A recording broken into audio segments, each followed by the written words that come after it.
Chef Laura with Delavine's Gourmet. Today we're going to talk about pork tenderloin involtini. We're going to do a stuffing for this involtini with these baby portobello mushrooms. I'm going to get these sliced and add them to a dry skillet. This is going to be the base for our stuffing for the involtini. The mushrooms go into a dry skillet. We're going to saute these with onions and garlic and a little bit of olive oil.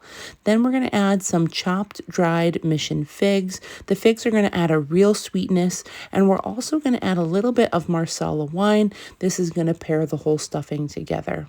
I like to add a little bit of spinach to my stuffing as well. This is going to give a nice body. And after we get all of this softened and pulled together, we're going to let this cool enough so we can handle it to stuff the pork tenderloin. We're going to prepare the pork tenderloin by doing a butterfly cut. You're going to find the edge, and then you're going to slice almost through, and then you're going to continue to slice until you've opened the tenderloin and you have a nice rectangular shape. I then cut it in half so that it makes it easy to make smaller portions to stuff so that everything cooks evenly. I'm going to add scoops of this semi-cooled stuffing. It's still warm to each of the center of the pork, and then I'm going to use toothpicks to close it.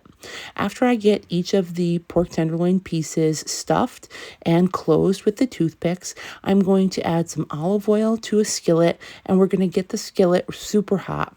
We want to sear all sides of these pork tenderloins after we have finished stuffing them. This is going to develop a really beautiful brown color, and it's also going to start the base for the mushroom cream sauce.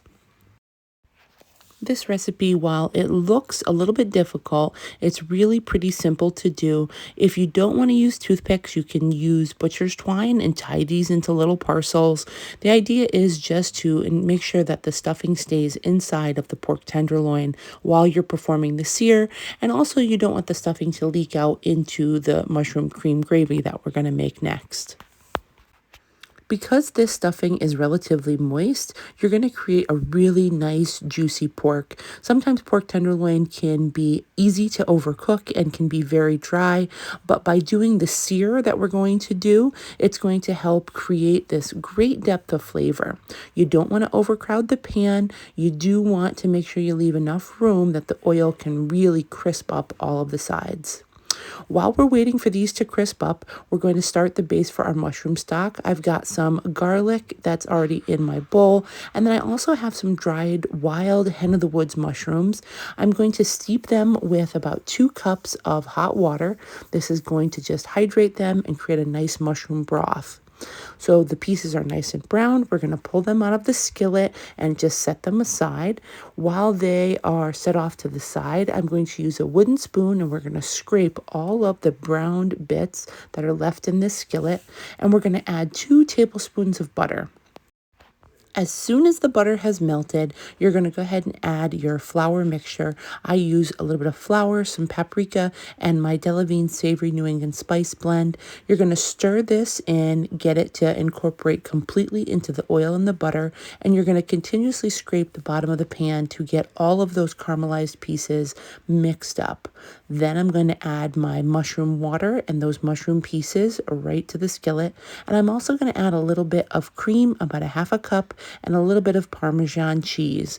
Now, here we are. This is coming together so perfectly.